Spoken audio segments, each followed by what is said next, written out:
This week's episode is sponsored by Helio Gas Detection.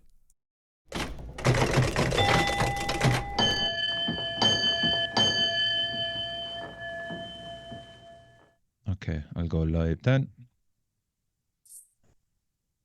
Preparing live stream. Hopefully now it'll go to the Metal Cell one. Suppose I better have that on. Direct into YouTube.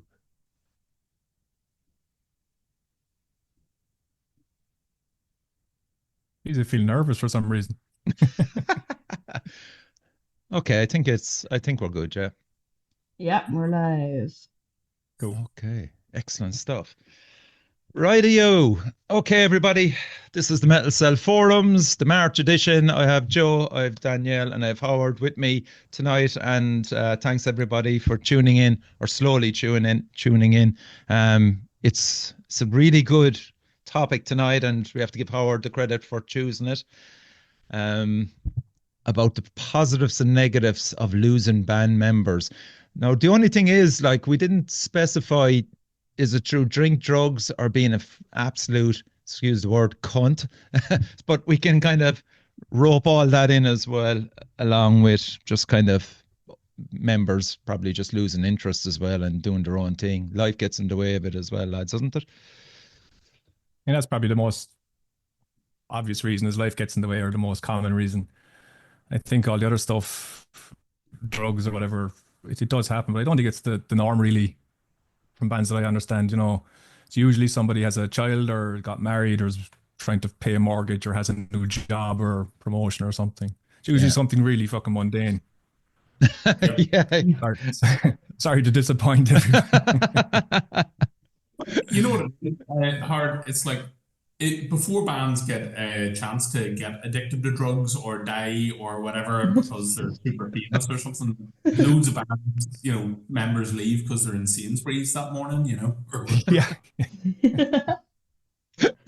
Oh yeah, but I mean, I suppose what kind of brought the whole thing to the fore really was, and I wasn't surprised, was Brent leaving Mastodon, really, wasn't it?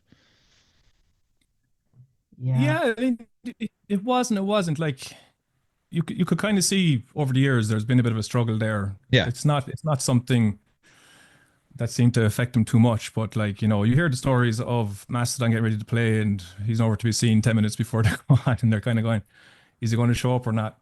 But he was such a good player that's the thing that they're going to miss is how good he was and unique. That's a very hard thing to change in, and I think the other guitarist was saying about how they were the sum of the four parts, and now one of them is gone. So they're going to be a very different band, I think. But as a surprise, I don't think it's that big a surprise. No. Danielle, you're the biggest Mastodon fan by far here. Yeah, I was definitely devastated. I was like, I don't know where I was, but I was out and I was just like, oh my God, like screaming. But when I thought about it, yeah, it made perfect sense. Like, even the last time they played Ireland in the Olympia, like, he didn't give a fuck. Like, he was just whatever on stage, and he definitely kind of felt it all right in the last few times I seen him. He wasn't really, and he did an interview like a good few years ago and basically said, I hate heavy metal. Like, yeah, I remember that one. Yeah. I don't know, he I know I follow him on Instagram as well, and I did notice all right that he was constantly posting about him and his wife. He married like maybe about 5 years ago now, and then that dropped off. You kind of seen they weren't posting together, and then like he barely ever posted. So I don't know if there's a bit more going on with him as well. But yeah, he definitely he's loads of other bands. So obviously just Oh really? Yeah.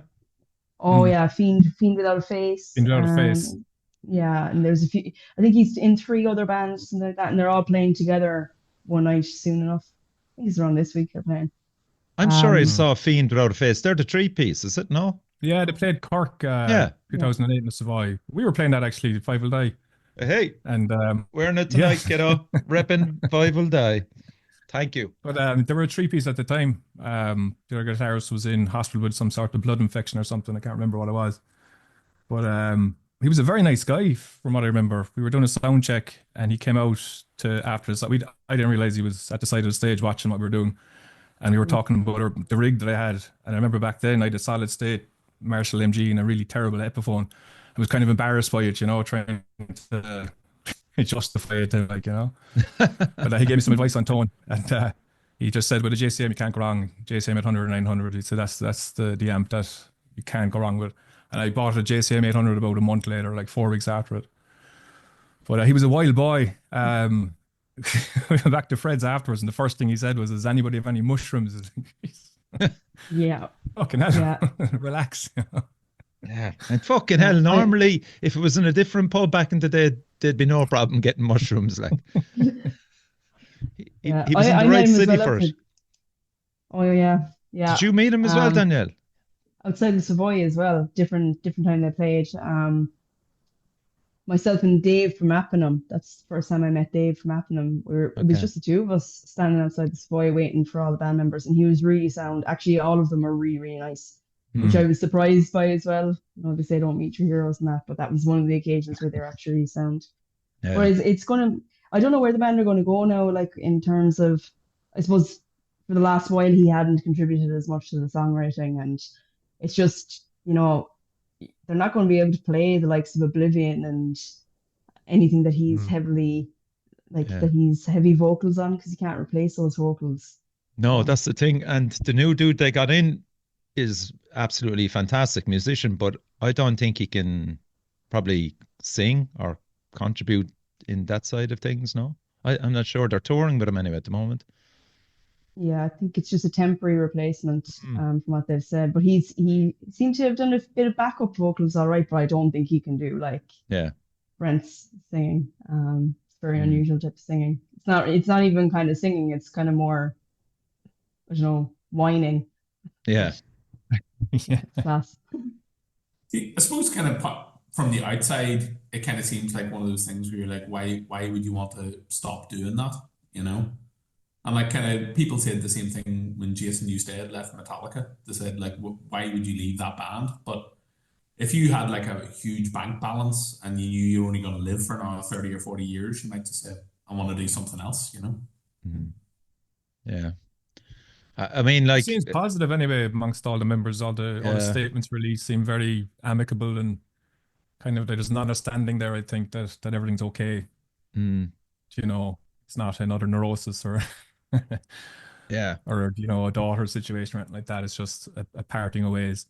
Yeah, I like we will get to kind of smaller impacts in relation to other bands, but it's very fucking messy when it comes to, because obviously Mastodon are so big. There's going to be attorneys involved. There's record labels involved. There's probably contracts fucking to be negotiated, and it's going to be a bit of a clusterfuck that way, because they're such a high level profile band now.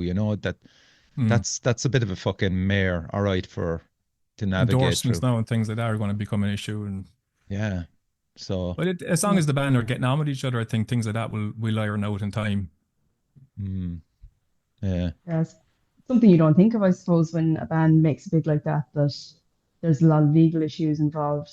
And there's a lot of people depending on him as well, I mean, he obviously had his own roadie, and endorsements as well. So, absolutely. Yeah. It's funny though, like we say, like, oh, they're such a high level band, but like I remember during COVID when like Bill Keller is saying if he didn't have he has a second home or something that he rents out, or Airbnbs, and said if he didn't have that he would have absolutely no money. And that like I don't know if any of you noticed, like on they've got like a Mastodon kind of merch thing, but it's kind of very like personalized merch, so you can get like all posters signed and things like that, and Bill Keller actually runs it. So like he got me a signed vinyl, and he like had to like message something about like he had to message support about like PayPal, and it was Bill Kelleher is actually just running it, so it was just Bill like messaging him over and back. So like as high profile as they are, like there's still a lot of DIY stuff involved.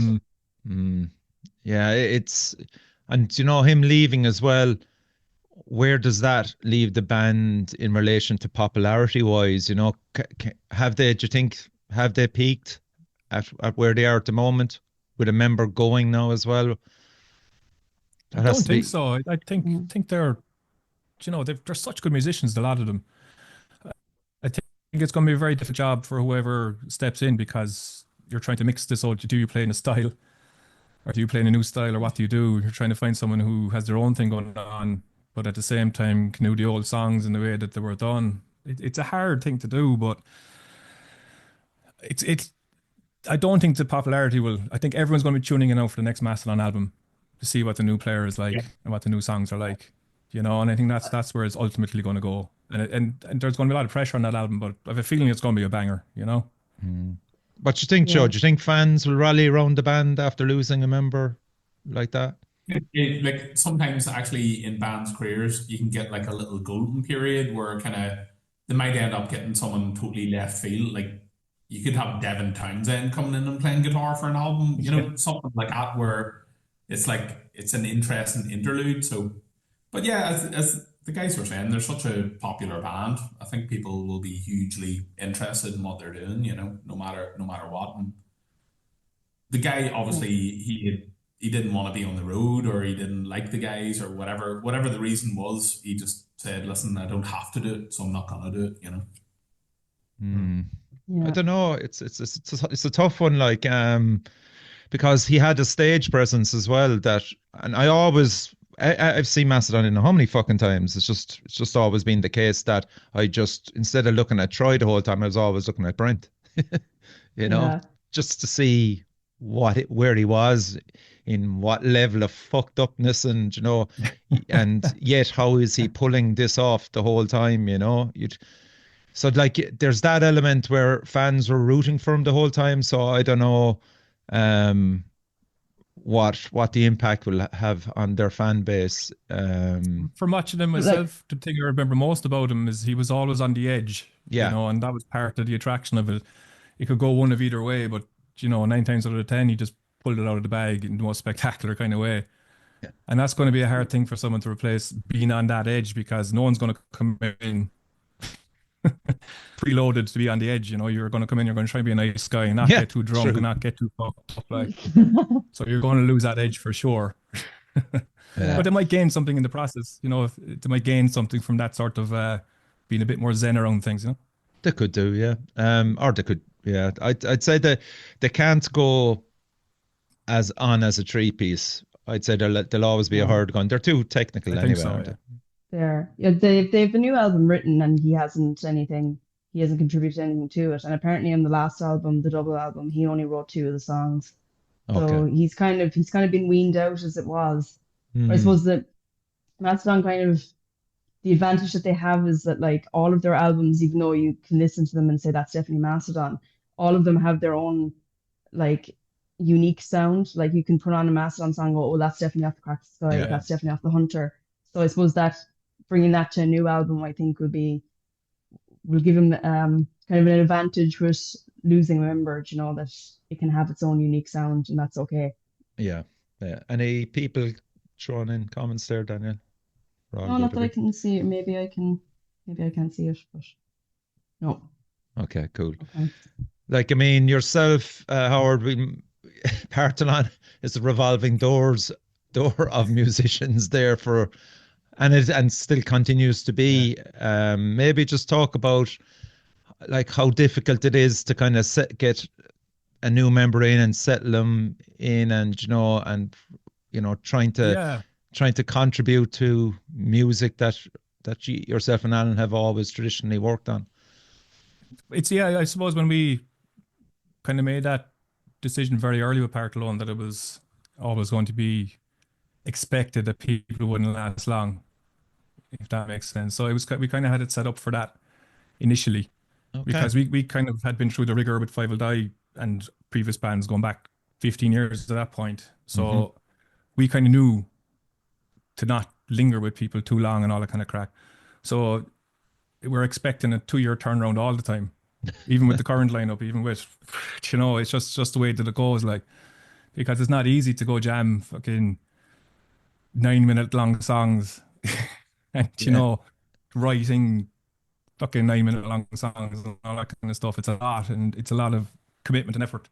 So we know we have myself and Alan have ourselves anchored in there, so that whoever wants to play with us, we're fucking delighted to have anyone. Okay. You know, so it hasn't really affected us that much. It can be difficult for us. It's kind of a little bit different, but it's trying to identify who we know can do a great job on this. Okay. Do you know what I mean?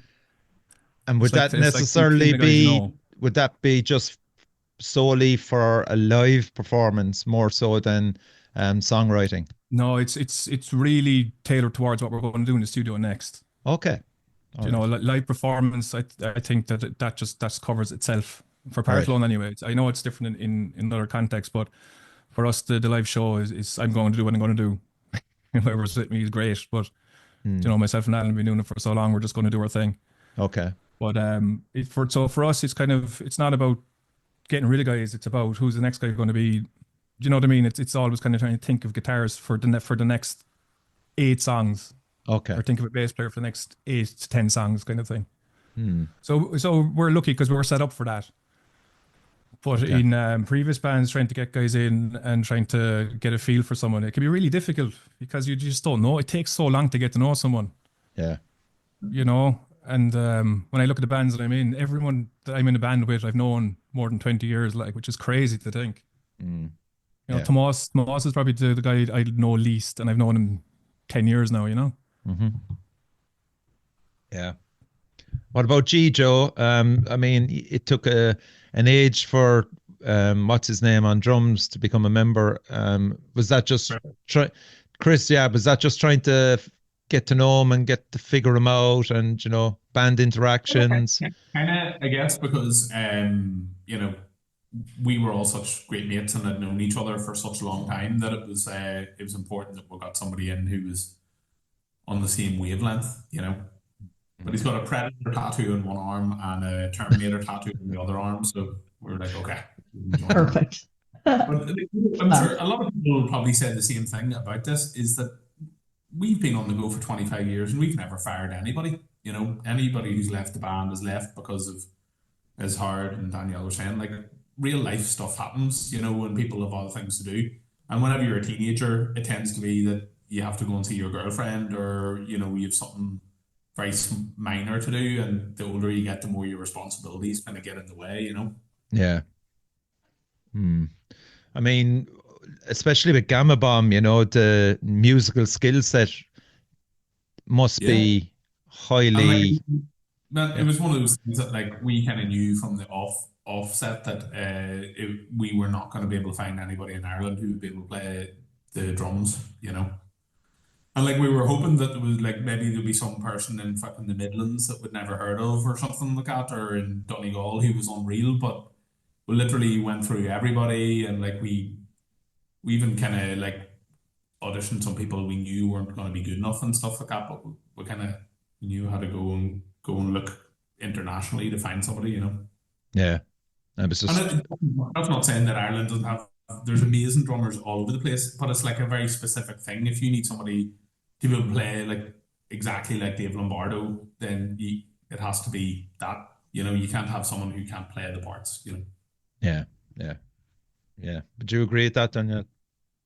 Yeah, like I suppose there probably has to be some bit of compromise. Do you think, like, or do you kind of does that like even come into it? Do you have to try and find the perfect match, or is it a case of, okay, they might be stronger at this, not so strong at that, maybe their songwriting isn't up to it, or is I it a think case that you just drummer, keep going? like drum wise, it's one of those weird things that, like, singing and playing the guitar and stuff, so much of it is about your style of what you're doing. And I think, like, with a lot of, especially thrash and stuff, it's like, it's so important. Like, I guess another big thing we should probably talk about is the Iron Maiden thing, because you know, their drummer's been there for 40 years and he's being replaced by this dude who, you know, doesn't really, like, from what people can see, doesn't really seem to have the same level of chops, you know. So Oh, who's that, Joe? I missed that.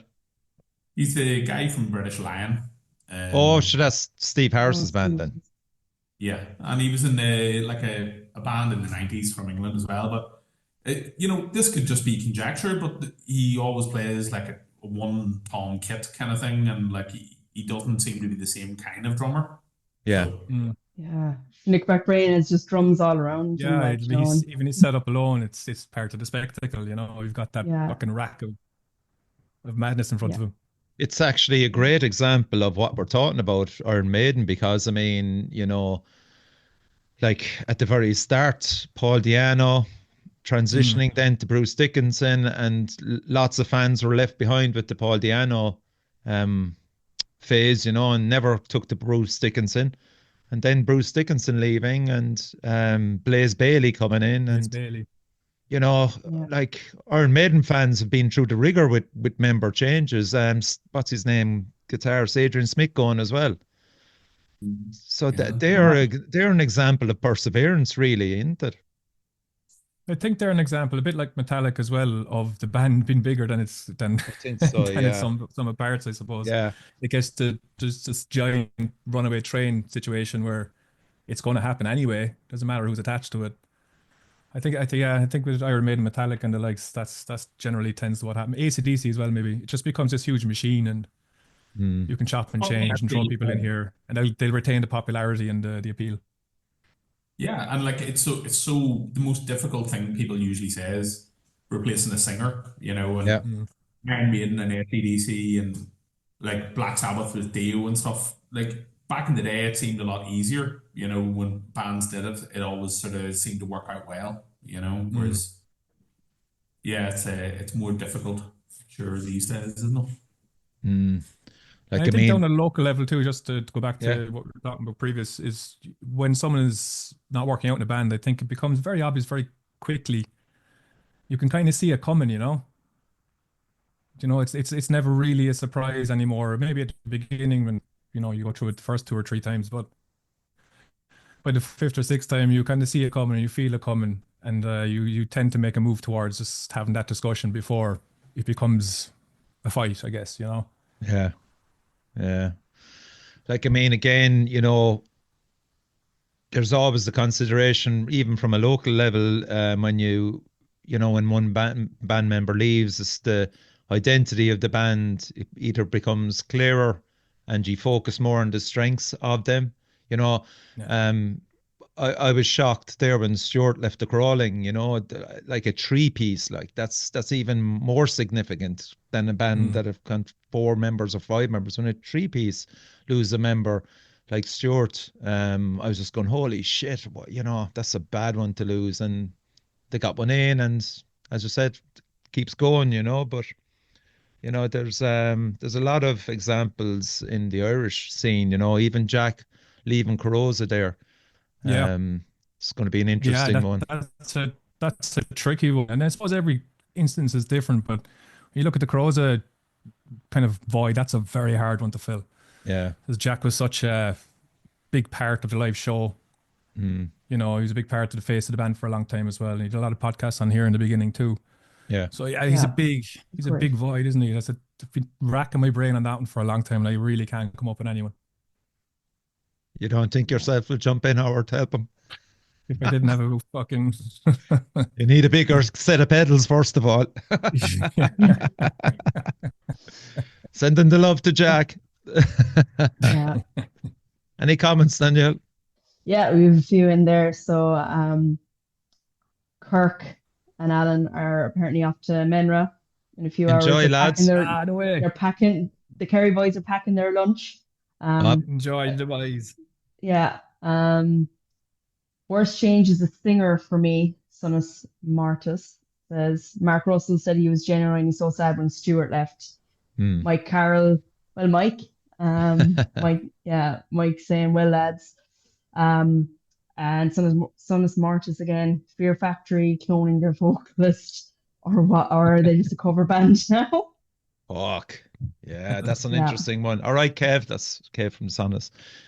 Yeah, That's fucking hell. That's an interesting point as well when when a new singer comes in and they're just imitating the original Yeah. singer, and it's really cringe. It's really It never hard really to works, watch. does it? You kind of like, No. it works when you get someone like, when Bon Scott was such an iconic person, and then you've Brian Johnson coming in, he had his own thing going on straight away. Hmm. Yeah. You weren't exactly. getting mixed up or whatever. But yeah, I don't Yeah. like to see guys come in and just try to mimic what went before. What about Especially when Lane Stanley and William Duval? Yeah, I That was just going to worked. say Yeah, that really just works. I don't For think it me, worked at all. Like Jesus, like I didn't. I again think that's from being on the edge.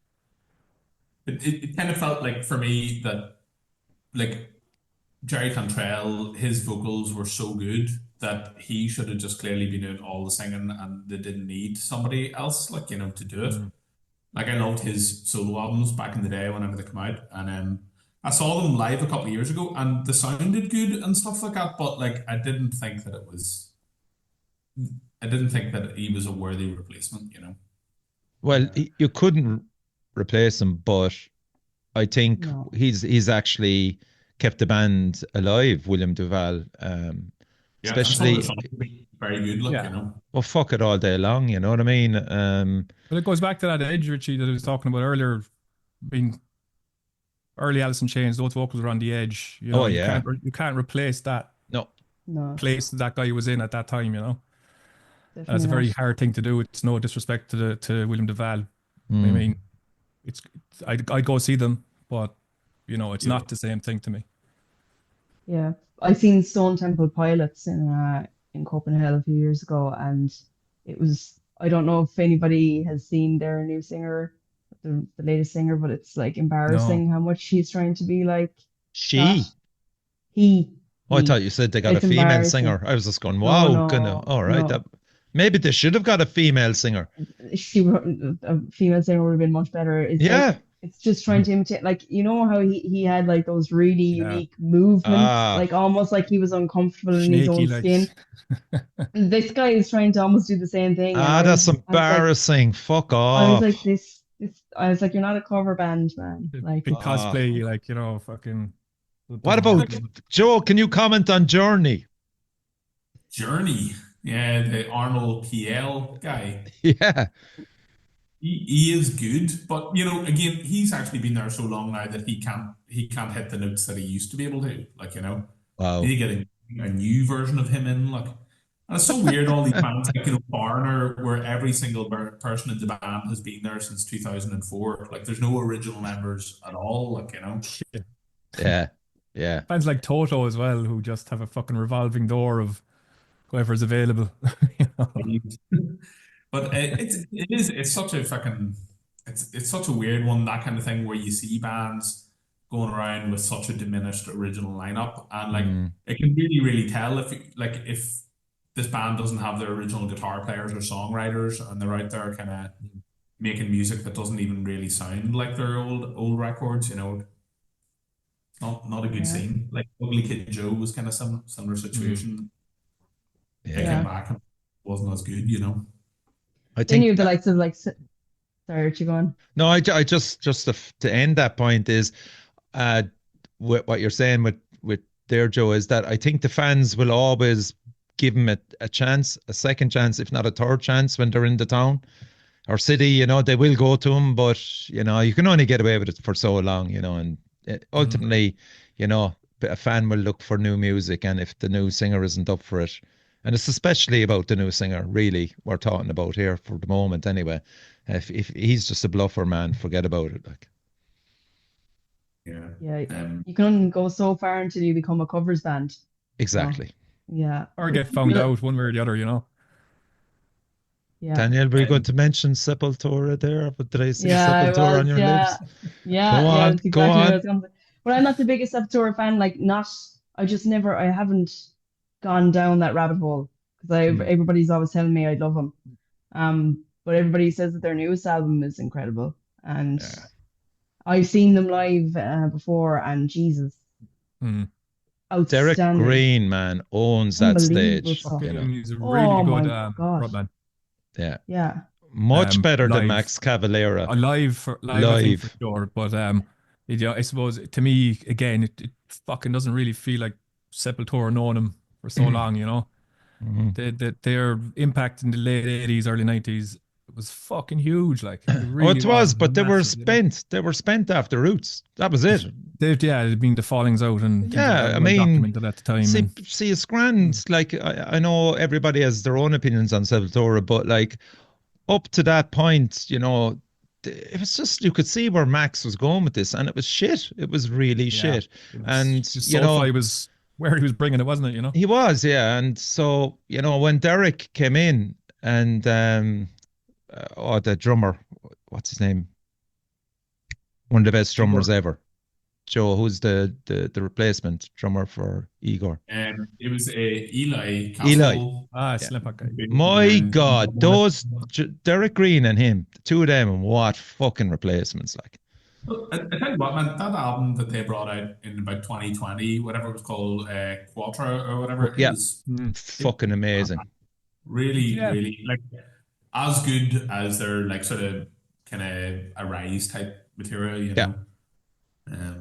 And like, I guess some bands just get dealt a shitty hand because, you know, it wasn't as if like Andreas and Paolo were like wanted Max or Igor to leave the band. They just left the band. It's the same as like, you know, Maiden with Bruce Dickinson. They were like, fuck, you have to just make the best of the shitty hand that you're being dealt at the time. Correct. There's a great, actually, if you look it up on YouTube, there's Chuck Billy's audition tape for Sepultura and a couple other good vocalists from the mid-90s, like auditioning for the gig, you know. Class. Yeah. I suppose, like, could you say then with two, well, like Igor hung on for another few years, like, but with Max leaving, there was always the argument, well, just fucking change your name, you know. And I think that's the biggest criticism of them. It feels like a different era of music and a different sound to me, but it's fucking, the later Sepultura albums are really fucking good, but if they were their own thing, I think it would make more sense to me, I guess. Yeah. But you can't blame it. Like, you can stand and judge and have opinions on things like this, but you know, maybe it was the best thing that they did. I don't know. But for me, it's two different. It's actually three different eras, I suppose. There's the new metal phase and the post new metal phase and the pre new metal phase, I guess. You know? Yeah. But the post metal is a different music to me, different sound altogether. I mean, you do get a bit of a double standard with stuff because people will look at Sepultura and say, "Oh well, load of the important guys aren't there." You know, like, it's, if the singer was there, maybe people would look at it kind of differently. Like, whereas bands out there like Agent Seal and Violence, where there's only the singer left, you know, and I think that's pretty illegitimate as well. Like, you know. Yeah. It's very valid. But I'm actually going to see Violence in a few weeks' time, and all hard hands, so, but it's a strange one, all right. But again, and that's what just backs it up, fans will give bands a chance and they'll give them a second chance, you know what I mean, and make up their own mind on the night whether or not to continue going to see him or not, you know. Danielle, any comments there? So Strange as the Guns, we kicked our bass player because he was lazy, effectively. And then on our basis, go Strangers with Guns attitude.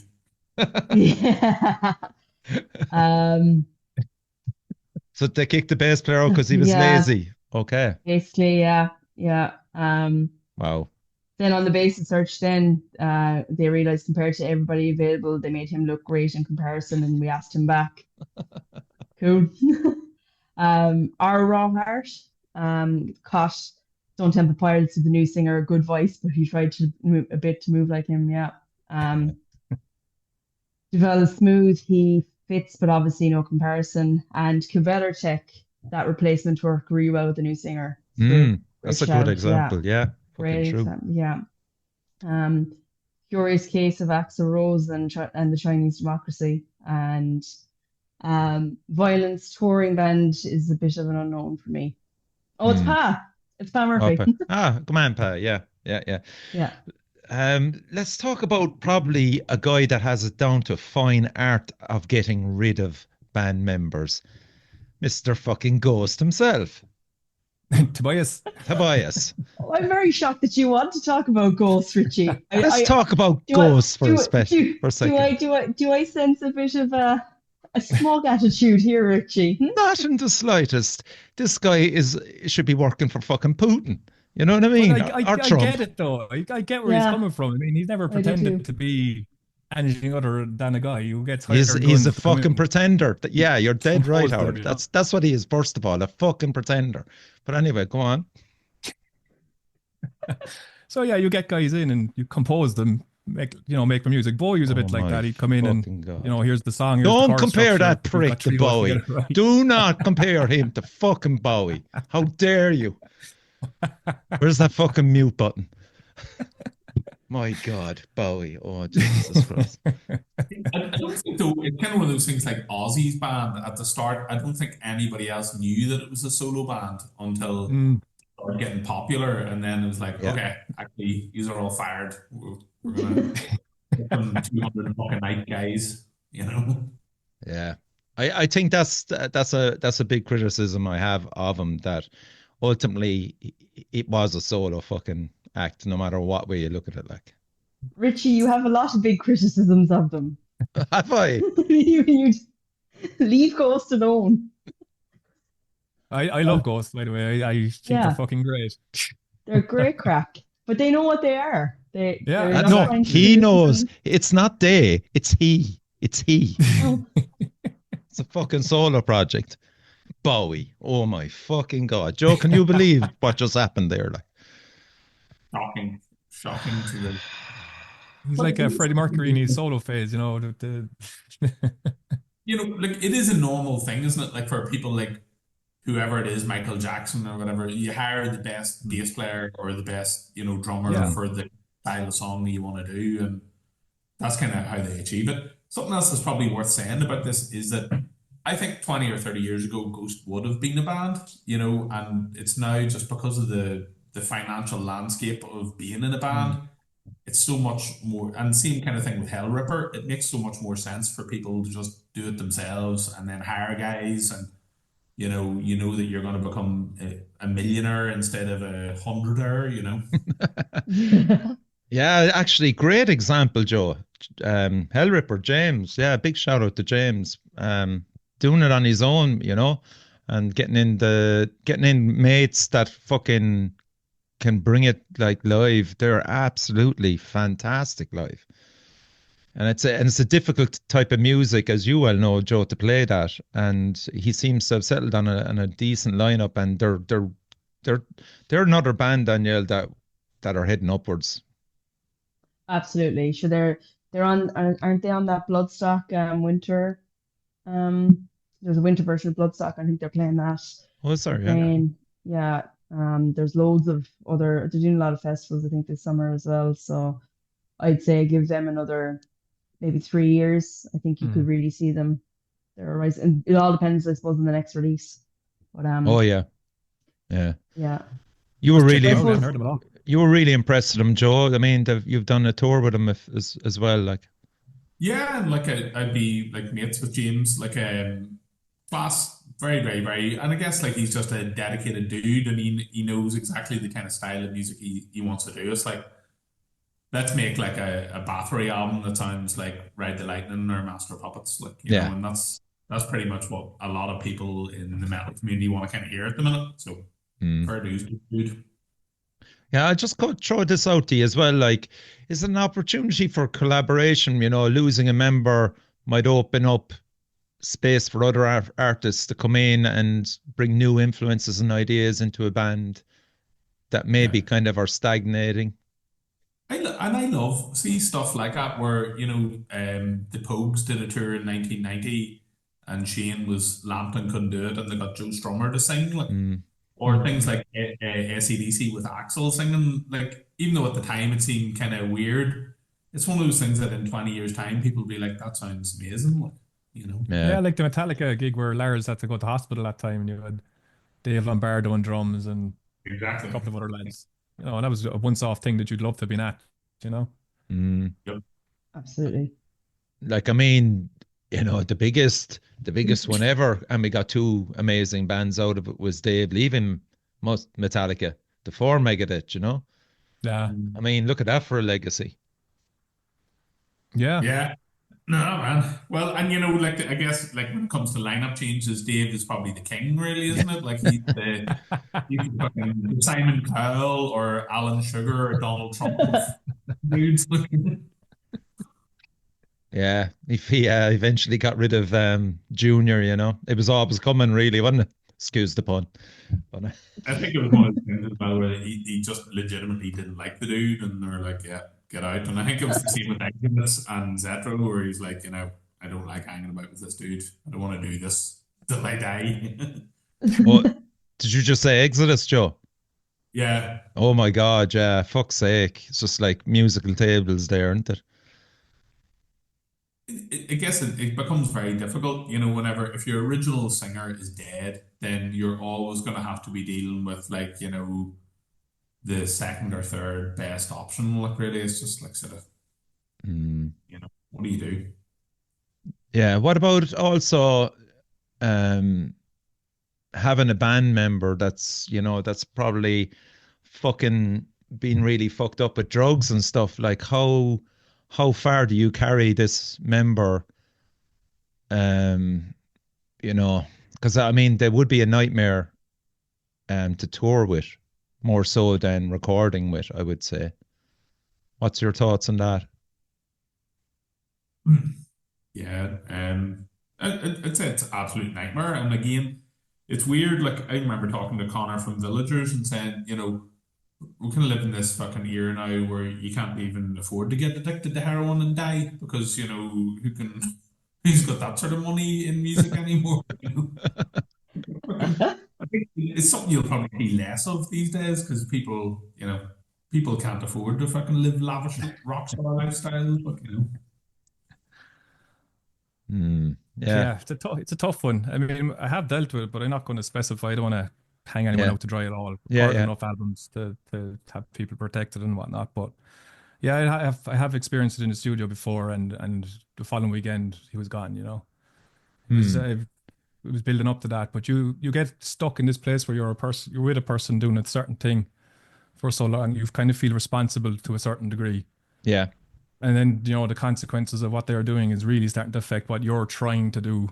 And it just kind of comes over that line of like, you have to separate the work you're doing with the person that you're dealing with. Hmm. It's hard, man, because you send them off and you don't know what's going to happen.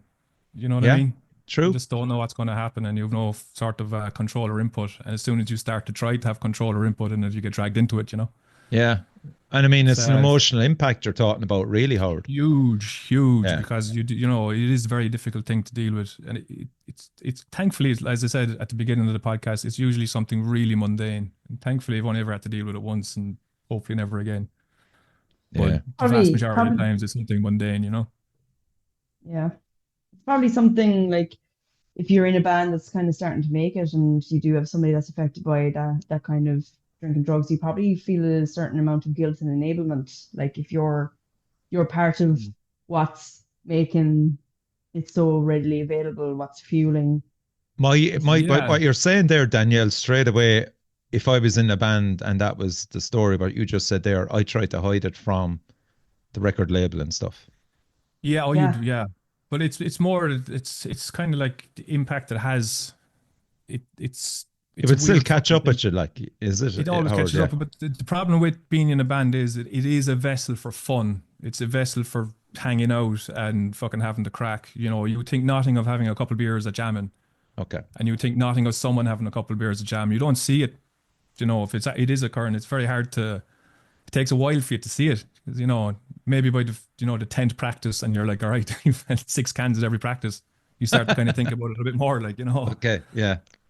But yeah, because people don't hide it. I think they just hide it in plain sight, maybe Hmm. because you're playing at venues that sell alcohol. You're playing at venues. You're hanging out with people that are going to be indulging their own way. You know what I mean? The temptation is always going to be there. So it's a very hard thing to hide. You hide it in plain sight. I think that's from my Okay. experience anyway. Yeah. Joe, have you been following what we were on about there? Just like dealing with a band member that has drug issues and like I'm not going to ask like had you dealings yourselves as a band like but like trying to hide it maybe to get to another level in relation to record labels and stuff like that, like maybe could you talk about that? It's like people, whatever is going on in your life will be amplified massively by going away on tour and doing lots of gigs. So Okay. If someone is fond of, as Howard says, having 6 cans at rehearsal, amplify that by 3 cans every night for 70 gigs in a row, it gets pretty clear pretty quickly, people who are not able to keep it together. And I guess, like, Howard, you guys have been through so many people. A lot of it is, at the end of the day, to do with chops. You meet some people who can have 8 pints and play it perfectly. And you're like, Mm. well, if they're doing the job right, and is the rest of it really, as long as they're not doing anything that's like, harming the brand of the band, is there anything wrong with that? Like, Yeah, and I guess that's where you get stuck, isn't it? You're kind of stuck in that precipice. Is this a problem for this person, but it's not affecting us? But is it still an underlying problem that's going to surface down the road somewhere? Yeah. You kind of get stuck in that precipice of like, Jesus, do we say something and do something, or everything's going well? Let's say nothing. Let's just keep things going. Let's just keep things rolling over. We got a few days to get through here. It's a hard place to be, I think. But as Joe said, chops will cover up things way better than anything else. Okay. If you're going up and performing and playing and putting the shift in, it's very hard to be critical, Yeah. Yeah.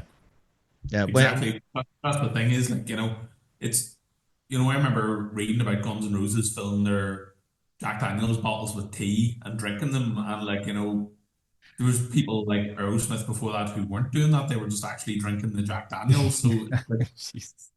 it's all about the kind of appearance. If you're doing the gig and it sounds good, then whatever else is going on in your private life is, it's private, I guess. Like, is it? Mm. yeah. And then you're dealing then with the shit show. I don't know, do many people know of them, but a band called Gel, we were on about that Yeah. in our chats there earlier. Like, I mean, holy fuck, what a scumbag! Like, Yeah, we were Crazy. discussing this during the week, and clearly, like, the guy's a scumbag. It's fucking awful to see and hear. But I suppose what I was wondering is and throwing it out to people here as well to maybe educate me on a little bit the method of dealing with it for me. There's a sort of an element of, I don't know, it's kind of ambiguous a little bit. I mean, it's clear the guy is a scumbag, but you wonder where that line is where you kind of go, right, this is private stuff we're dealing with. Do we really need to share it with you? Or is it something that, I don't know, Okay. do you be sensitive around it, or I do you suppose fucking hit it like a hammer? yeah, I mean, just for those that don't know about it, Gel were a really upcoming. They've gone up a few levels. They were getting bigger tours, and there's 2 female members in the band. I think 3 males. I could be wrong. There's definitely 2 males. Turns out that one of the guys, the guitarist, was blowing band's money on OnlyFans. He was secretly filming the other 2 girls while they were changing and putting them up on Reddit groups. Like, there was again, money being misappropriated through other stuff, causing hassle at gigs. And like, this behavior, it seemed like the whole thing was released on Instagram, but this behavior, I think the band were coping with it and trying to fucking get through it so they could get to that level. But in the end, it became too fucking much, and they went out on Instagram and more or less told everybody what happened through 2 or 3 posts on Instagram. And I suppose all the media circus then around that. Would that be fair enough to sum it up? Yeah, I think that sums it up That's Okay. the pretty summary, solidly, yeah. Yeah. What's your opinion on it, Danielle? Well, like, I think fair enough for calling it out because he's a predator and you don't want it happening to other people and you don't want him starting another band and Yep. this shit happens again. And it's like, well, if we actually let people know, then it wouldn't have happened again.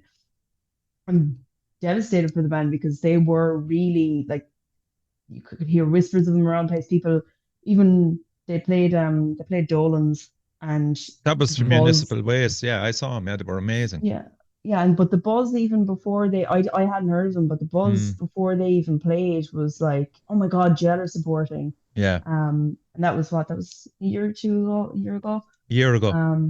And you could see, as you said, Richie, like the festivals they were going playing, they were on the up. They're incredible live, and I just think it's such a disappointment.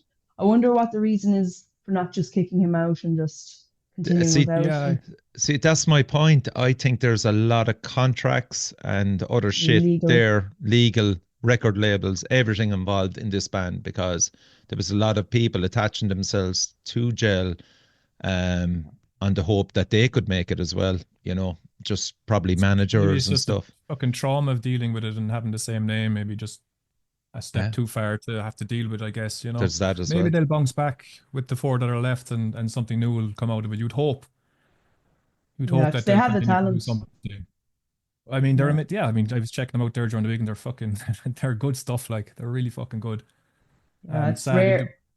It's sad to think of them dealing with that shit and trying to keep the momentum going and what they've achieved and all that, and not having the confidence or power to kick that guy to the curb and move on. You know, it's awful to think of. Yeah. Mm. Yeah. Yeah. You'd wonder did he have like a lot of songwriting credits and it just made it too hard to cut ties or Maybe it's a legal issue. I would imagine, thinking of it from the outside looking in, that it was a personality, a dominant personality in a place where he just got to do what he liked, I guess, and it was very hard to challenge him. I think we've Yeah. all encountered people like that in a group, you know, where somebody is just so overbearing and dominant and driving the ship in the direction that it's going that it can be hard to cut the legs from under them, you know. Yeah. Especially in a close environment as a touring band, Exactly, you know. in a closed space of touring, like, you know, Yeah. you're in each other's pockets there, you know. Mm. Very hard to think of. What was the longest tour you have done, Joe, as Gamma Bomb, date wise? Like, 80 shows, something like that. in Fuck, America. man, oh, Long that's enough, no joke. your life kind of changed. Like people came back and their grannies had died and they didn't have girlfriends anymore and stuff like that. Like, you know, or they'd Oh. met their wife. It was long out. And like the difference is like kind of in Ireland and England and Europe and generally, there's kind of like pretty decent amenities a lot of the places. Like you'll see showers and venues and stuff like that, and there's nothing like that in America. It's just like Hmm. having showers and sinks for 70 days, you know. wow. Fuck. Jesus. And what album was that, Joe? What lineup was it? That was like 2010 and 2011. Oh, Around the wow. time Okay. in space, we did like 350 shows on that tour, so it was like really Fuck. nice. Jesus Christ, man. Jesus. That's But like part nuts. of the thing is like I think if you go and do that and you get your name about, people have heard of you, and then it means you don't have to do as much of that. Like, you know, keep on Mhm. doing it. You're going to be making a lot of money, but that's part of the odd thing with like rock is that back in the day, people were offered a way better, you know, you had the chance to make a lot more money than you would have if you had a normal job.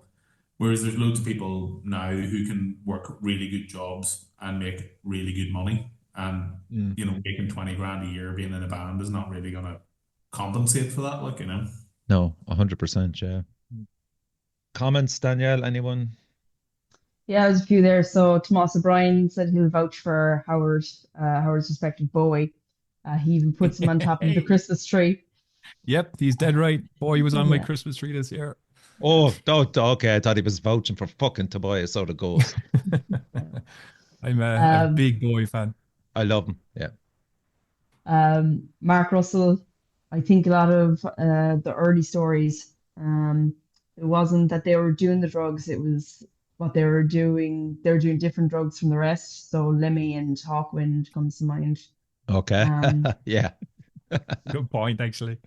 Yes, he said some go too far, or their demons overtake them, like Mustaine or Diano, and the Countess once who sadly OD'd.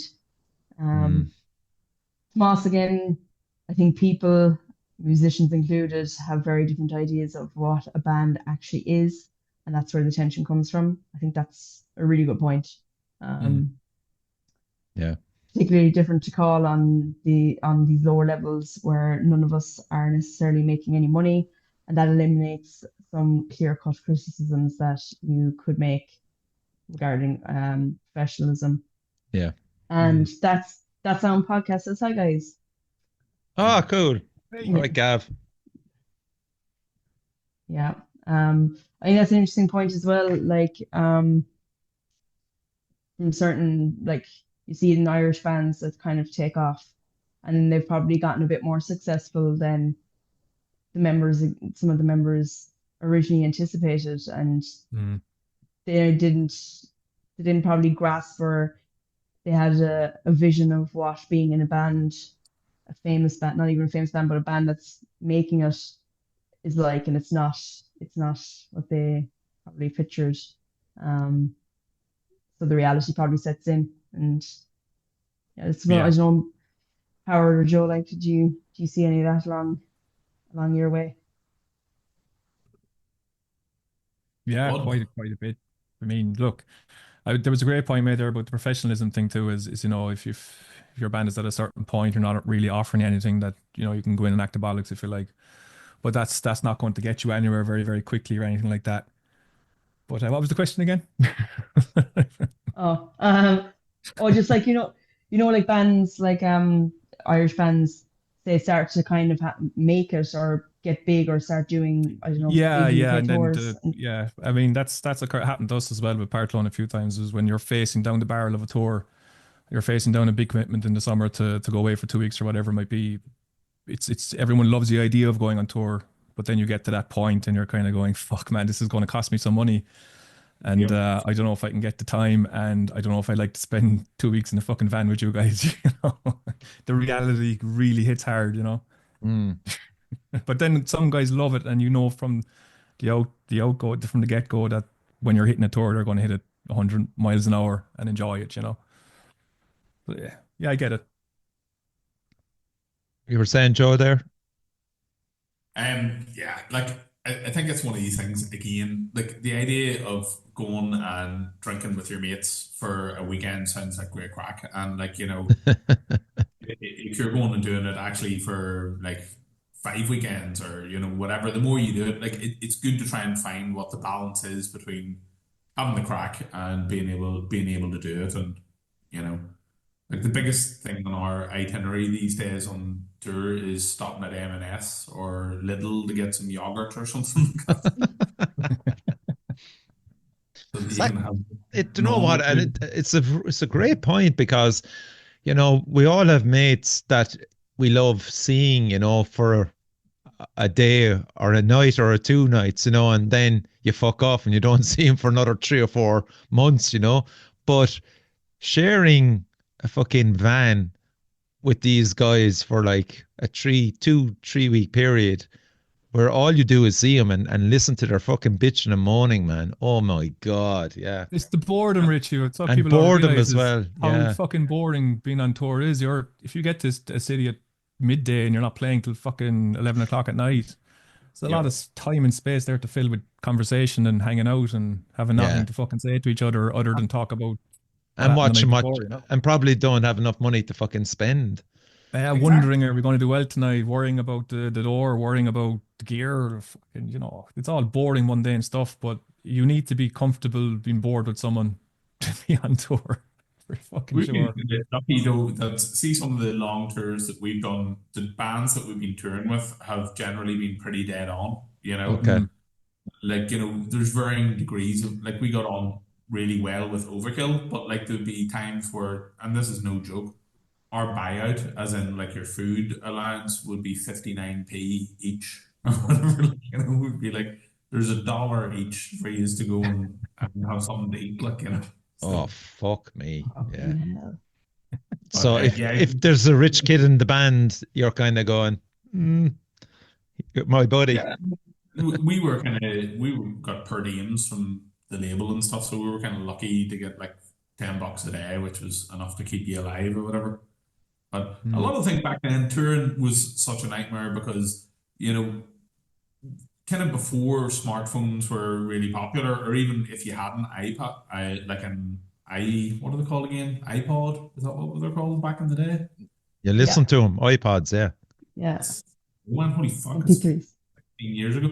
But like those kind of things, you'd run out of batteries 6 hours into it. We did like a gig in Milwaukee and had to go the whole way down to Texas, which was the whole way down the country, and a 3 day drive. And after like 8 hours, no one had any phone charge, and would run out of things to say. It was also an evil in a little camper van, and literally spent three days sitting looking out the window. Look, Oh, Oh gosh. And Not as I remember glamorous. when we got the text that the gig that we were supposed to play was cancelled, oh and Jesus Christ. these punks put us on in it was in Amarillo. They put us on in a abandoned library, and there was like a dog and a dude there, and I have a great photo of Evil on stage with Evil. And at the end of the gig, because there was no one there, the dude said, "We can't pay you, but you can go and take as many books as you want." So we went through this big abandoned library, getting Stephen King books and stuff. Oh, Joe, Oh my God. fucking hell. Oh my God. That's Must think unbelievable. that Jesus Christ. How old were you then? old enough to you know better. It's Yeah. most fucking it was like 2010. What's that? 15 years ago. So 20, 15, 20 something like that. man. Fucking And did it ever hell. happen to you, Joe? It's happened to me a couple of times, but obviously, life is happening at home and stuff. But do you ever get that phone call, someone's after passing away, and you get Yeah. into that fucking, Yeah. oh shit, do I go home? What do I do? Well, my sister passed away whenever I was on a tour with Sepultura in the UK, and Oh, wow, yeah. Oh I got shit. back, and like it was a long. It must have been a long tour because I remember about a week later I went back and joined the tour, and I still had the same bag, and I was in such a rush to kind of go and get the flight home and stuff like that. There was a big like lump of hash sitting in my pocket that had been through the airport two or three times. And that is the shit side of like all that sort of stuff. As in life happens, like people will end up kind of their people in their families will die, or there'll be things that happen at home that you should have been there for and you Yeah. Yeah. missed. Like, and that's very, very difficult for like a mate of mine. His daughter was born on the first day that he was in joined this band, and they were away on tour in America, and he missed his kid being born. So hard to Mm, do. It yeah. is, yeah.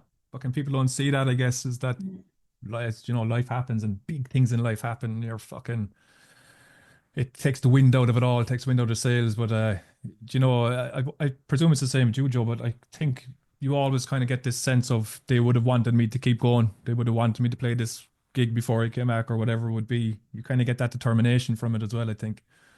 But it's a big thing Yeah. to face into, Joe. I think, isn't it? You're fucking like I can just picture you dropping everything. Fuck everything. I'm gone home. I've got to get here now. Yep. It's It's a a, tough it's a place to weird be in. one. Metallica, whenever Cliff Burton died, Mm. a month later they had a new bass player and like they were on Or in tour and Japan, stuff. yeah. Yeah.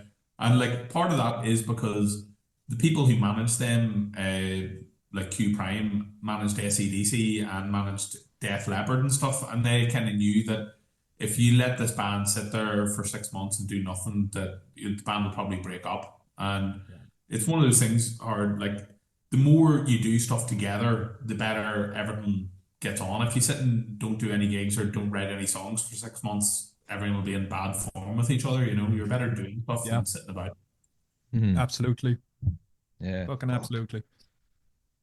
Yeah, that's crazy. Jesus. Yeah, like also,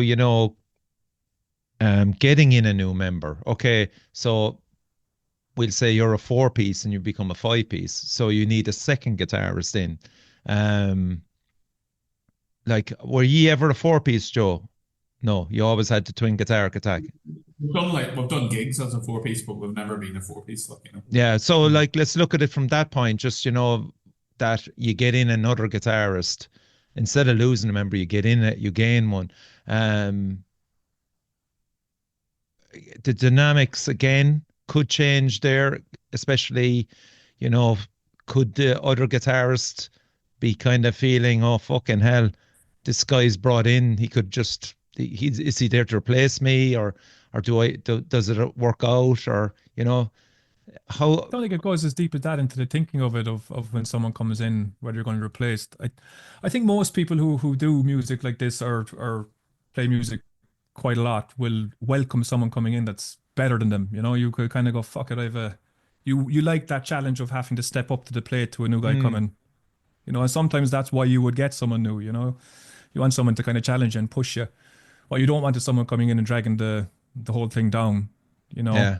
But I think generally bands, if they're getting someone in, it's not a threat to anyone. It's more of a motivation to kind of, fuck, we need to meet a different standard now because this guy, you know, is here to lift us up, you know? Yeah, yeah, yeah. I There's definitely always. Sorry, Joe. there's Go kind on. of two schools with it. Like if you look at Guns N' Roses, they got a dude who looks like Izzy Stradlin and has the same haircut and plays the same kind of guitar, you know. Mm. And like I don't think that people really have any opinions on that. And then there's the other school, like someone like Anthrax, where there's just some dude there that nobody really knows. He's not the original guy, or he's not, Yeah. you know, something amazing. So it can be a bit of a lose-lose sometimes, like, you know. Mm. Yeah, 100%. That's a good example. Anthrax. Yeah, nobody knows. I can't even think of that guy's name. Or even like Megadeth, I don't know who the guy Yeah, who there's a couple of guitarists there flown under my radar and Megadeth as well, yeah. Fucking hell. Um, I like another band from Ireland as well. I'll give them a shout out there, Senescence. They've been through the rigors with band member changes as well. But Dwayne, the new singer, is absolutely fantastic, man, and they're a force of nature now. Because they were a band, Joe, you know as well, that were just it could have went either way for them. They could have just broken up, or you know, the fact that they got in a new member, especially a vocalist like Dwayne. Big shout out to Anto as well, and fucking hell, they just took off then, you know. And they've been kind of stuck in kind of limbo for a long bit, like. Yeah, the original singer, guitar player guy, Morrow. Morrow, that's right, yeah. Whenever we started out, we used to gig with him, and I'm talking about like 2002, so a good while ago. So, and like we were doing really well for a while. They were in Kerrang and they supported Machine Head on tour and did a bunch of stuff around 2006 or 7. Yeah. I think then when he left, they had, as you said, a bit of a hard time replacing them, you know. But they seem to be getting on great these days. So for fair play, they're a bit of a Northern Ireland institution at this stage, aren't they? They are indeed, man. They are indeed, yeah. So like on a local level, like nobody is making any money out of it, but they're doing it for the love of it, and it's kind of you get attached to certain bands with certain members. Daniel, you know, 10 Ton Slug, another example. You know, you're always pulling for the lads, and you know, Micheál leaving because we all knew Micheál as well. It was just like, holy fuck, you know, great drummers gone, and you know. And even going back further than that, when they had the second guitarist, I remember being upset that he was gone. I think it was the Lithuanian lad. I forget his name. Yeah, and Owen, the bass player as well. Yeah, Owen, the bass player, man. Jesus, like they've been through a few changes, but they're kind of a band that they'll stand. Kelvin, correct? They'll be fine. They have this momentum going, and I think Sean and Ronan are such a big part of it up front that you can kind of recognize the band very easily, you know. True, that makes yeah. Sense.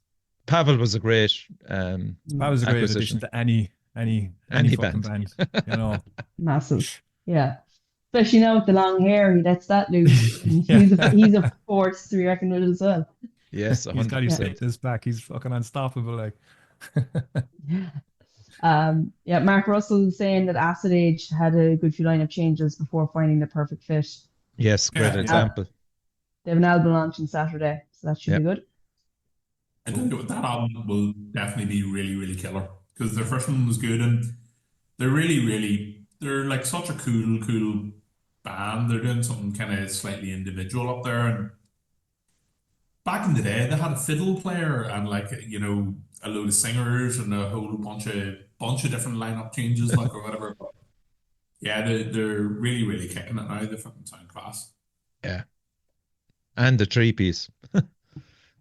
Yeah, he plays guitar with his fingers like that. What? It's Jude. What can I say? Like his guitar, like he doesn't use a pick. He uses like fucking. He's insane. He's a great guitar player. Yeah, fucking legend. Yeah, fair play to him, and a top guy as well. Great show, Mark. Any other comments there, Daniel? Just Alan Fitz is just saying greetings from the kingdom. Go on, Al. Fair play. Man, Alan. Has Alan Alan is another massive 10 Ton Slug fan, and yeah, like Legend.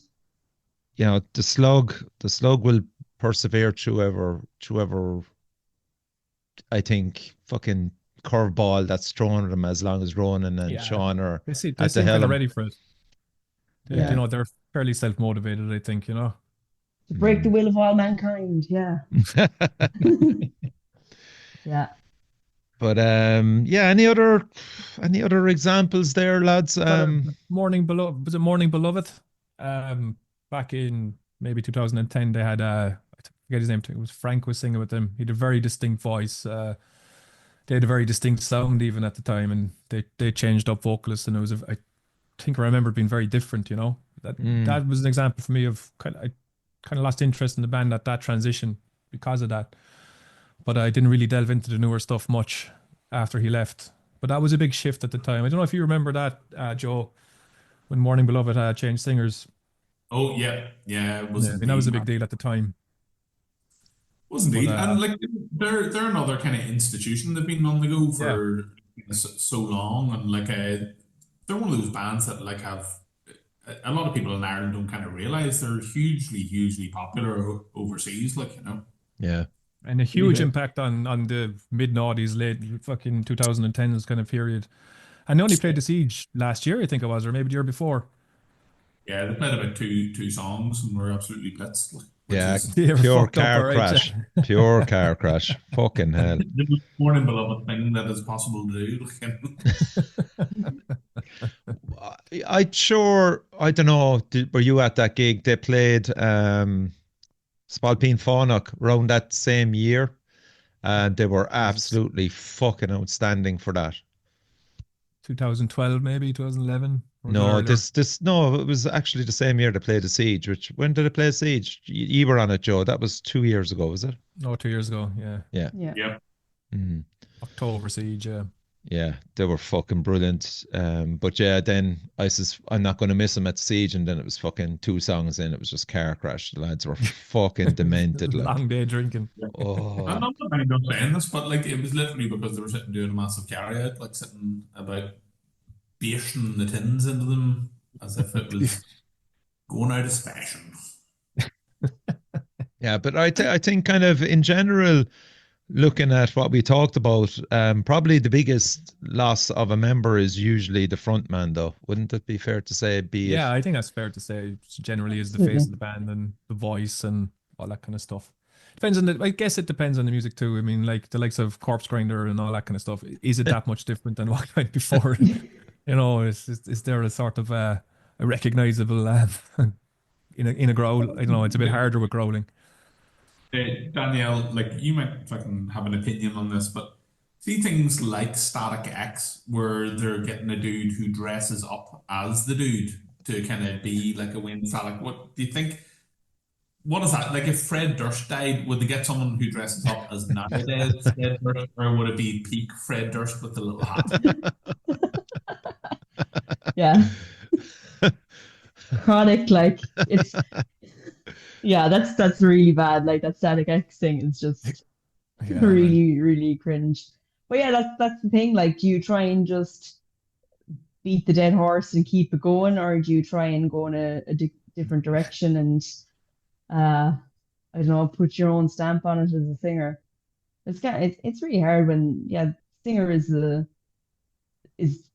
kind of the most identifiable part nearly of it, Yes. and as you said, the front of it. I suppose it's like bringing it back to the local scene. Be interesting to see what Elder would do. Will they wow, yeah. continue without a singer? yeah. Mm. That's a questionable one. 'Cause, yeah, it's a Yeah. tough call to I make. mean, some big decisions to be made there for them, isn't there? Yeah, I mean, there was a big fucking dose of negativity about that band because of that actions, and that is a case there of, do we continue on under the same name or do we change? And to their credit, they continued on with the same name, and I I think they're going to stay as a four piece, but a good example there, Danielle, of losing a singer there again, and the band having to deal with the negative impact of that. You know, it's a fucking tough one, isn't it? Especially it being Ireland. Like, I mean, it's a fucking small scene, as we all know. We all Yeah. know each other. Like, yeah. Yeah. Yeah. Yeah, I can only Absolutely. imagine. Fucking, it's a tough one to sit down and fucking discuss and figure out, isn't it? What do you do? What do you say? How do you even bother fighting on, or do you try to make some Well, sort of sense of it for people, or it's very hard, you know? But all must be eyes are on very them now, I hard. guess. You know, we'll see how things go for them. Yeah, especially like you've put like the other members like put so much time and work, and Mm. they've gotten Did so the whole far, and album? Did the whole album recorded? Did the It's yeah, artwork it's sitting done? there. Album recorded? Everything is done. Yeah. Yeah. That's a few Crazy. grand gone down to Swanee, like. Yeah. Yeah. I suppose Fuck it, it's you'd be happy to just flush it down the Swanee to get rid of a bollocks like that, you know? yeah. You know, it's a small Absolutely. sacrifice to make to just putting something behind you. I would hope the conversation they had was, don't let this prick ruin what we did. Let's try to Yeah. fucking keep it going, make something positive of it. And, you know, as I said, eyes will be on them to see Yeah. what they do next. And it'll be But interesting. they're like a young enough band, though, Hard, that it's not as if they have like a huge discography Mm, of Michael Jackson songs they can't play anymore. You know, it's like yeah. it's very easy for them to just like ignore that part of it and be like, right, let's move forward from here. You know. Again, Mm, and you know what? It's interesting with them because it's expanded roles then for the remaining members in a way, because someone's going to have to step up because they're not going to be an instrumental band. So, you know, there's a chance there for, you know, new roles in the band, and someone to, you know, I'm just thinking there, the bass player, that Daniel is his name. He was the second bassist, and Yeah. he's in another kind of punk band, Joe. Yes. You like him, actually. I know the dude. I'm trying to remember what Embrace it's on. Execution. Is Is that it? it? So Mark Russell's after commenting there saying that Drew South Crusher is an instrumental, but I do feel that they could do with a new vocalist, or even if Daniel stepped up to the plate. I Different think styles. Embrace Execution, that's his band, I think. Yeah. Yeah, he said different styles, but his vocals in Embrace Execution are amazing. Yeah, there you go. Like, there's an opportunity there. That's kind of what happened with us, Richie, with Partalone, is the transition from Five Light to Partalone. The big thing was the singer leaving, you know? And Okay. it was genuinely a case of one of us is going to have to do it. So I just started fucking doing it, you know? Really, really just Are you serious? Yeah. just start to do it. I started kind of dabbling with a few backing vocals here and there, but when the time came around, I was like, all right, I'm not spending the next fucking 6 months finding a vocalist so we can get going. I was like, I'm just going to do it myself. Okay. So it does. Jesus. It can open up an opportunity for you to kind of step Mm. forward, like, you know? Man. Oof. I That's what happened. can't imagine a world without Parthenon, Daniel. Could you?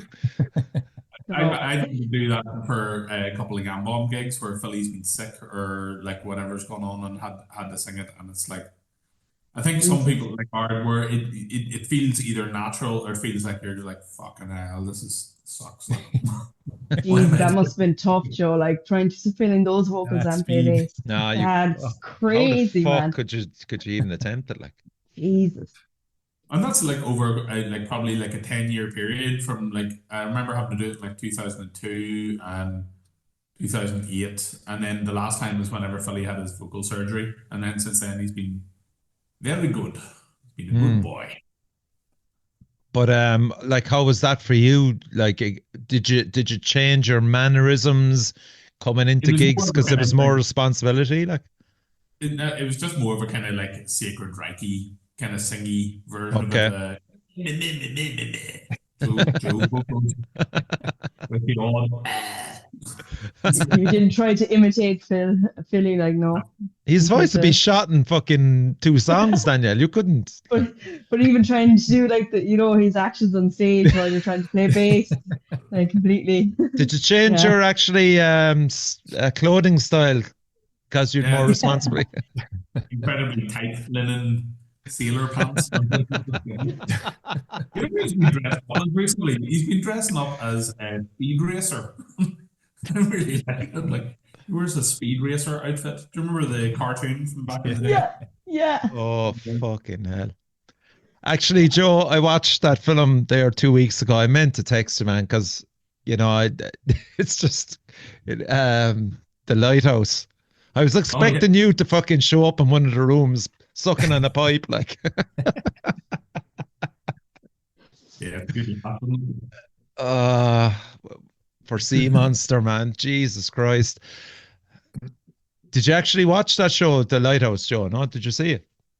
Yeah, that was the inspiration for doing that video. Was watching that and being like, that sounds like a great idea. Let's rip that off. Oh, fuck. So that came out. I wasn't sure when the actual movie was released. So that was out before you went to see. Yeah, should have tried to spin it the other way around and be like the dude who directed that film is a massive Gamma Bomb fan, and he had been started. Fortunately, we're not his. Robert Eggers, isn't it? Is that the Robert Eggers Nosferatu guy? Yeah. Yeah. I didn't really like Nosferatu, I have to say, though. I was a bit disappointed. It wasn't as good as I expected it to be, I guess. I don't know. Felt like a little bit of a letdown. They did one in the 70s by Werner Herzog. It's That's okay, fucking amazing. That's the direct remake, isn't it? Not the Shadow of a Vampire one. 70. Yeah. Yeah, yeah, fucking great. But what a laugh. Richie, if you've never seen it, watch Shadow of a Vampire. It's fucking Yeah. Oh, I've seen it. Yeah, it's brilliant. Yeah. brilliant. Is that William Dafoe as well? Is it? Yeah. He's Yeah. the vampire in it. Yeah. He was brilliant in The Lighthouse. Oh my God. Fucking hell. Yeah. Legend. Yeah. Any more comments before we pull up the handbrake? Did we forget Yeah, any just bands? Alan Fitz just mentioned Completely Outside of Metal, Skid Row. Wouldn't be my favorite since Bach left, but must be on their 20th singer by now. Time to put it to bed. Alan, as it so happens, we've got their biggest fan, Joe. Step up to the plate there. Give us your take on that. Did you not see? I don't like Hailstorm at all, but like your woman Lizzie Hale absolutely killed it. She was amazing. Like, she looks exactly like Sebastian Bach looked in 1991, and she sounds amazing. Like, Hang on. So Lizzie Hale became Skid Row's singer. No, I don't think they can afford her, so they're scrounging around waiting for Hailstorm to become unpopular so that they can afford her. But she did like a tour with them last year, and she absolutely nailed it. She was amazing. Fuck. I never knew that. And there's a load of bands I think that like that. I'm not a fan whatsoever of Linkin Park, but a whole bunch of people seem to like the new girl singing. I think it's a great idea. Like replacing it. Sometimes like roles are not necessarily fucking. Like, I guess Arch Enemy's an example, isn't it? Because the original singer in Arch Enemy was a dude, and then Angela Glasgow replaced her. Okay, so yeah, Lizzie and Skid Row. Or was it Skid Row? Yeah. Fucking hell. Lizzie Hailstorm. Yeah. That's mental. I didn't know that at all. So, yeah, that's it then. Will we wrap it? Gonna wrap it. Yeah. We swung around a couple of times now, haven't we? Yeah, cool. Live stream. Okay, so thanks everybody for watching, commenting, etc. And see you in April. We'll probably do a Siege preview, maybe from Danielle's house. That'd be class. And we could have a few live guests. Come on. Absolutely. Yeah, I think that'd be a good idea. And in the meantime, just keep an eye. Joe, we'll have to give a shout out before we go to Gamma Bomb dates in Ireland. Yeah. We've got we'll be coming down Limerick way and bringing raised bags for much foolishness and Class. That's going to be so much fun. Oh, Can't wait for that. Yeah. I'm going to be doing. I'm going to be coming up and coming back the same night, unfortunately. So, but I'll be there. That's the main thing. So check out Gamma Alright. Bomb, Dublin and Limerick, Joe, is it? Are you doing a Belfast gig as well? Aye, we are, mate. Yep. Okay. What dates? Sweet. Have you dates there handy? No? No. May. Oh, man. Good Okay. man. If you're inclined, you can look up the internet, surf the highway. And it'll Okay, tell so you. the Gamma Bomb Limerick date is the 17th. Okay, so that's a Saturday night. Lovely. Very nice. Cool. Okay, so thanks everybody for watching, and yeah, that was really enjoyable, and yeah, that's it. Take care. Have a great night.